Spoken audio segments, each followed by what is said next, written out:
Xoş, dostlar, sizlere hazırki videomuzda 2016 yıl Damas, 2023 yıl Tayyar Damas, 2019 yıl Aksiyada Damas, 2023 yıl yine metan gazı hem mevcubat Tayyar Damas'ını çok get bir reklama kılıp hemen gelip kredit, barter, naqd pul asasında maşinamızı xarid kılaverasizlar. Sizlerden şimdi satılan maşinlar olsa, yurttaşlar tavsiyeten alıp gelevenle gelişsek naqd alamiz, gelişmese satıp beremiz. Konkret gap.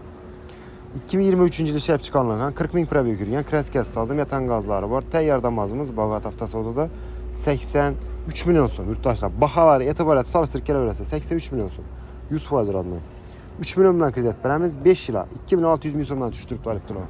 Kreditlaman deseniz yurttaşlar satımımızda Damas. 2019 yılı işlep çıkarılan Damas 190 milyon yürüyen kraskası lazım metana var. Çihol poliktiye düşürülen yengi balonlara.